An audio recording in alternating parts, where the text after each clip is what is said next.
नमस्कार दोस्तों। तो आप सबका आपके अपने YouTube चैनल पर स्वागत है। तो देखिए, आपके जो सीईटी का एग्ज़ाम चल रहा है उसी के रिगार्डिंग आज हम बात करने के लिए आए हैं।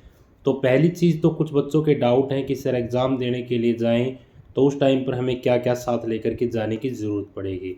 पहली चीज़ जो आपको साथ लेकर के जानी है वो आपका खुद का एडमिट कार्ड होना चाहिए।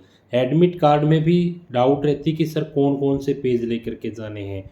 तो आपको एडमिट कार्ड का पहला पेज और फोर्थ पेज लेकर के जाने हैं। बीच वाले दो इंस्ट्रक्शन वालों की आपको ज़रूरत नहीं है और सिर्फ एक ही कॉपी लेकर के जानी है। इसके अलावा अगर मैं बात करता हूँ, आपको दो रंगीन फोटोग्राफ जो आपने पेस्ट किए थे वो सेम चाहिए। अब कुछ बच्चों की डाउट आती है कि सर हमारे पास सेम फोटोग्राफ नहीं है। देखिए, अगर आपके पास सेम फोटोग्राफ नहीं है और आपको सेम ही चाहिए तो आप क्या करें, आपके पास जो पीडीएफ है, यानी कि आपके पास जो एडमिट कार्ड है उसके पीडीएफ होगी, उसमें आप कॉर्नर पर सेलेक्ट करा के किसी भी फोटोशॉप एडिटर से यानी कि फ़ोटो की दुकान से आप प्रिंट आउट निकलवा सकते हैं। तो उस टाइप की कोई डाउट नहीं आपको रहनी चाहिए। तीसरी चीज़, जो कुछ बच्चे बोलते हैं कि सर हमने जब फॉर्म अप्लाई किया था तो उस टाइम पर जो था हमने लगा दिया था फ़ोटो और उसके नीचे डेट और नेम ऑफ कैंडिडेट लिख दिया था। तो क्या सर इस चीज़ की कोई प्रॉब्लम तो नहीं होगी?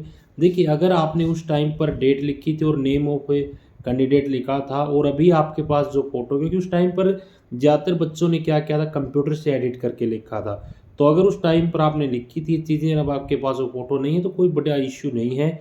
आप नॉर्मल फ़ोटो लेके जा सकते हैं, बस फ़ोटो सेम होना चाहिए। तीसरी चीज़, जो कुछ बच्चों का डाउट आता है कि सर जो आप एंट्री के टाइम पर लेकर के जाना है आईडी, वो कौन सी लेके जानी है? देखिए, आईडी आप कोई भी लेके जा सकते हैं बट आपको ओरिजिनल आईडी लेके जानी है। तो मैंने आपको बताया कि एंट्री के लिए आपको 3 चीज़ों की ज़रूरत होगी। पहली, आपको जो है आपका एडमिट कार्ड लेके जाना है, पहला और चौथा पेज। दूसरा जो है आपको आपकी ओरिजिनल आईडी लेके जानी है। तीसरी, आपको 2 फ़ोटोग्राफ लेके जानी है। इसके अलावा आपको सेंटर के ऊपर किसी भी एक्स्ट्रा चीज़ को लेके जाने की ज़रूरत नहीं है। अच्छा, अब हम बात करते हैं कि सर एंट्री के बाद क्या टाइम भी वेस्ट होता है?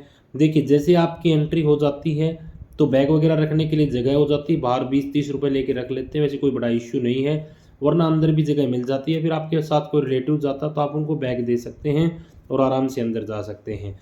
तो बैग बाहर रखने पर आपके साथ क्या होगा, बाहर रख के चले जाइए आप आराम से अंदर, कोई दिक्कत नहीं है। अंदर जाते ही पहला काम क्या होगा, आपकी फ्रिस्किंग होगी, जिसे हम चेकिंग बोलते हैं, चेकिंग हो जाती है। उसके बाद जो है आपका एडमिट कार्ड को स्कैन किया जाएगा और उसके ऊपर एक चिट लगा दी जाएगी कि आप आ गए हैं, वैलिड हो गया है। अब आप अपने रूम में जाएँगे, यानी सीटिंग प्लान के अकॉर्डिंग रूम में बैठेंगे। वहाँ पर आपके साथ कैसे क्या प्रोसेस है उसके ऊपर भी बातें कर लेते हैं। तो सबसे पहले आपका जो है, मान लीजिए कि 3 बजे एग्ज़ाम शुरू होना है, तो 3 से जस्ट 15 मिनट पहले आपके पास क्या होगा, आपके पेपर पहुँच जाएँगे। उन पेपर्स में आपको सबसे पहले क्या चीज़ मेंशन करनी है, तो जो आपका क्वेश्चन पेपर होगा ओएमआर शीट उसी के अंदर आएगी। यानी कि क्वेश्चन पेपर के अंदर ही ओएमआर शीट डल करके आ रही है। दूसरी चीज़, आपको क्या करना है, सबसे पहले क्वेश्चन पेपर के ऊपर अपना रोल नंबर लिखना है। रोल नंबर जो है आपको यानी कि क्या कहते हैं कि न्यूमेरिकली भी लिखना है और हिंदी में भी लिखना है, जैसे 52 लाख ऐसे करके लिखते हैं ना, वो भी आपको लिखना है। 2 चीज़ें आपको लिखनी है। इसके बाद एक बेल बजेगी, तब आपको बोला जाएगा कि आप अंदर से ओएमआर शीट निकालें और उसके ऊपर अपनी डिटेल फिल करें। ओएमआर शीट के ऊपर जो है डिटेल फिल करते टाइम क्या करना होगा आपको, सबसे पहले तो आपको रोल नंबर डालना है। रोल नंबर बिल्कुल ध्यान से डालना है। देखिए, अगर आपने रोल नंबर डालने में कोई गड़बड़ कर दी तो आपका रिजल्ट नहीं आएगा और आपका एग्ज़ाम देने के लिए जाने का कोई फ़ायदा नहीं है, यानी कोई औचित्य नहीं बनता। तो उस चीज़ का कोई बेनिफिट ही नहीं है। तो आप रोल नंबर को बहुत ध्यान से डालें। पहले आप रोल नंबर ऊपर लिखें, उसके बाद जो सर्कल दे रखे हैं उनको फिलअप करें, तो उसमें आपको कोई प्रॉब्लम नहीं होगी। दूसरा, आपको जो क्वेश्चन पेपर के ऊपर बुकलेट के ऊपर एक नंबर लिखा आएगा, 6 डिजिट का होता है मे बी, तो यानी कि 22097 ऐसा करके कुछ होता है। उसके लिए आपको ब्लैंक दिए मिलेंगे, आपको लिखना है और वो सर्कल जो है ब्लैक करने हैं। तीसरा, आपको कोड दिया मिलेगा, कोड आपको फिल नहीं करना है। जब हम नीचे आते हैं ओएमआर शीट के ऊपर, तो वहाँ पर आपको अपनी माता का नाम लिखना है रनिंग हैंड में, यानी कि आपको जचा जचा के नहीं लिखने हैं। जैसे मान लीजिए आपकी माता का नाम है सीमा, तो SEEMA नहीं लिखना है आपको, ठीक है? ये अलग अलग नहीं लिखने हैं, आपको इकट्ठा ही लिखना है। इसके अलावा आपकी जो फादर का नाम होगा वो भी आपको क्या करना है, इकट्ठा लिखना है, यानी कि रनिंग हैंड में लिखना है। तीसरा, अगर मैं बात करता हूँ तो आपको जो नीचे है उसके अलावा जो है आपको यानी कि यहाँ तक ये चीज़ें जब आपने लिख ली हैं तो उसके बाद आपको सिग्नेचर करने हैं, थंब इम्प्रेशन लगेंगे, 3 जगह थंब इम्प्रेशन होंगे, अटेंडेंस शीट पे, आपकी ओएमआर शीट पे और जो क्वेश्चन पेपर है उसके ऊपर। आपके सिग्नेचर के साथ में आपको अपना टाइम भी लिख देना है। सेंटर का नाम लिखना है, सेंटर के कोड को लिखने की कोई ज़रूरत नहीं क्योंकि नाम ही पूछा जाता है। तो ये चीज़ें आपको ओएमआर शीट पर लिखनी होंगी। उसके बाद आपकी बेल बजेगी, मान लीजिए आपका 3 बजे का स्लॉट है तो 3 बजे आपका एग्ज़ाम स्टार्ट हो जाएगा। बट आपको जो है एक बात ध्यान में रखनी है कि उसके बाद आपका टाइम कैसे वेस्ट होगा। देखिए टाइम वेस्ट होने का मैं तरीका बताता हूँ। जैसे आपने एग्ज़ाम करना स्टार्ट कर दिया, उसके बाद आपके पास जो हैं सर आएँगे, बोलेंगे कि अटेंडेंस लगाइए। आप अटेंडेंस लगाओगे तो अटेंडेंस लगाते टाइम आपको क्या करना होगा, जो अटेंडेंस शीट होगी नॉर्मल अटेंडेंस शीट नहीं है, उसके ऊपर आपको थंब लगाना होगा। थंब के साथ आपको साइन करने होंगे। साइन के साथ-साथ आपको जो है आपके आंसर शीट का नंबर डालना होगा। आंसर शीट के नंबर के साथ-साथ आपको जो बुकलेट है, उसका क्या कोड आया है, वो कोड भी डालना होगा। यानी कि ये सब करोगे तो आपकी मिनिमम 3 से 4 मिनट लग जानी है। उसके बाद दूसरा टाइम कहाँ वेस्ट होगा, सर आएँगे बोलेंगे कि हमें साइन करने दो। आपके रूम में मान लीजिए 2 इन्विजिलेटर हैं, तो पहला इन्विजिलेटर आके साइन करेगा, डेट टाइम लिखेगा। दूसरा इन्विजिलेटर फिर से आएगा, वो भी डेट लिख खुद के सिग्नेचर करेगा और टाइम लिखेगा। वो भी आपका जो है 1 से 2 मिनट आराम से लेकर के चला जाएगा। उसके बाद टाइम कहाँ वेस्ट होगा, उसके बाद आपके पास आएगा वीडियोग्राफी के लिए एक बंदा। वो बोलेगा कि सर आपको क्या करना है, एडमिट कार्ड उठाइए और ऐसे एडमिट कार्ड को शो कीजिए, हमें जो है इसकी फ़ोटो लेनी है। तो उसके बाद वो वीडियोग्राफी करेगा, ऐसे करके यानी कि मानिए कि आपका वहाँ पे भी टाइम वेस्ट होगा। ऐसे करके आपका मिनिमम 15 से 20 मिनट के लगभग जो है टाइम ईज़िली इन्वेस्ट हो जाता है। क्योंकि मान लीजिए आपका नंबर आने वाला है, सर साइन कर रहे हैं, तो आपसे अगले का अगर साइन कर रहे हैं तो आपका जो पूरा ध्यान है वो अगले पर चला जाएगा, तो वहाँ पे भी आपका टाइम वेस्ट हो जाता है। अब वीडियो बनाने वाला आया, वीडियो अगले की बना रहा है आपसे नेक्स्ट वाले की, तो आपकी तरफ आने से पहले ही आपका वहाँ पर भी जो है डिस्टर्बेंस हो जाएगा, तो वहाँ पे भी टाइम वेस्ट हो जाएगा। तो कुल मिलाकर के आप मेरी बात मान करके चलिए, आपकी 15 से 20 मिनट जो है ख़राब हो जानी है एग्ज़ाम टाइम में, जो बिना काम की कहें या फिर काम की भी कह सकते हैं। क्योंकि टीचर्स जो होते हैं उनको ये काम पहले करना चाहिए बट वो करते नहीं, तो इसलिए आपका टाइम यहाँ पर भी बहुत सारा वेस्ट होने वाला है। इसके बाद आपको जो है एग्ज़ाम करते टाइम ये ध्यान रखना है कि आप जितना अटेम्प्ट करो उतने कम से कम सर्कल आप डार्क कर पाओ। क्योंकि कुछ एक कैंडिडेट के साथ होता है, जैसे आज एक रूम में हुआ था, क्या हुआ कि एक लड़की ने जो है 75 तक तो सर्कल ब्लैक कर दिए, उसके बाद 25 सर्कल उसके बच गए थे। वो करते-करते उसके पास सिर्फ 2 मिनट का टाइम बच गया, वो करने लग गई। तो मान लीजिए उसके 3 से 4 सर्कल हुए होंगे, उसके 18 के लगभग तो वैसे ही स्किप हो गए। तो जब 18-19 उसके स्किप हो गए तो 0.95 को आप जो है मेजरमेंट लेकर के चलेंगे तो एन एवरेज जो मैं कह सकता हूँ 17 के लगभग जो उसके मार्क्स तो वैसे ही कट गए। अब चाहे उसके 50 आए या 40 आए, 17 तो पहले ही कट गए। ये कोई श्योरिटी नहीं कि उसके 40 आएँगे, 50 आएँगे। तो ये जो मार्क्स हैं ये पहले ही कट चुके हैं, तो ऐसा गलती आप ना करें।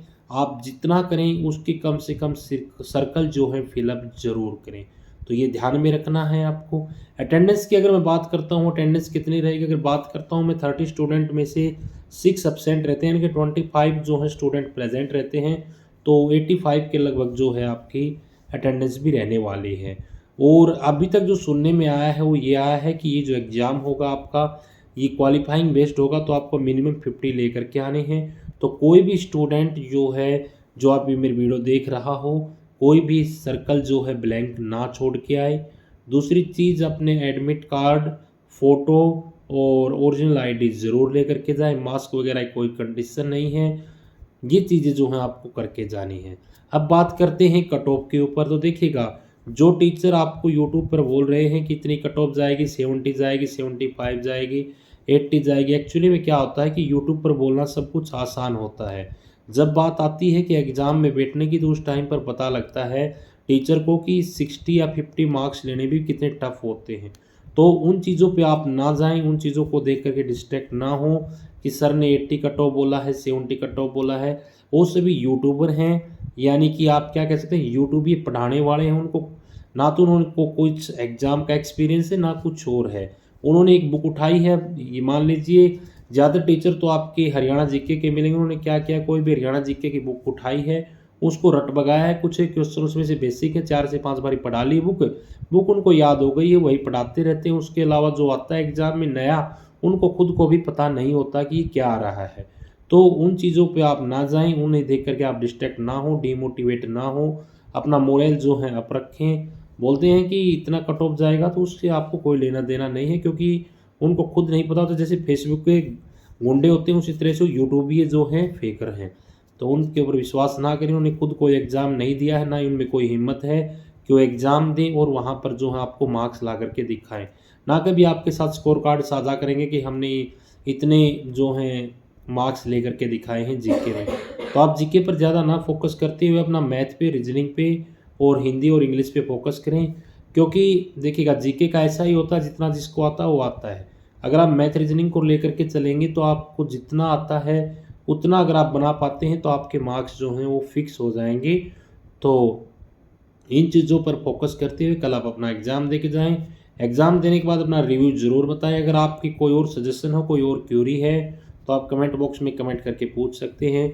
अभी हमारी जो है एक नेक्स्ट वीडियो आएगी, जिसके अंदर हम डिस्कस करेंगे कि जो क्वेश्चन आए हैं आपके क्वांट के आज वाले एग्ज़ाम में, उनको आप कैसे सोल्व करें, क्योंकि देखिएगा उन्हीं क्वेश्चंस के ऊपर जो है आपके लॉजिक वही रहेंगे और आपको कल भी उनमें से देखने को मिलेंगे। तो इस वीडियो के लिए इतना ही रखते हैं। अगर आपको वीडियो अच्छी लगी तो अपना जो है प्यार दिखाएं, यानी कि वीडियो को लाइक करें, फ्रेंड्स के साथ शेयर करें और इन झूठे बातों से बचें। आपकी कट ऑफ जो जाने वाली है वो अभी किसी को नहीं पता कितनी जाएगी कितनी नहीं जाएगी, क्योंकि इसमें नॉर्मलाइजेशन का भी फंडा है। तो अभी हम कुछ नहीं कह सकते इसके बारे में, अभी इसके ऊपर केस चलना है। आप इन चीज़ों को छोड़ कर अपना एग्ज़ाम दें और इन चीज़ों से बचें, खुद को डिमोटिवेट फील ना करें। कुछ सोच रहे होंगे कि जी सर हमारा पेपर टफ है, देखिए सबको अपना पेपर टफ लगता है, तो इन चीज़ों से बचें। तो इस वीडियो के लिए इतना ही रहेगा। Thanks for connecting. जय हिंद, जय भारत। हंसते रहिए, मुस्कुराते रहिए, पढ़ते रहिए। All the best for your exam.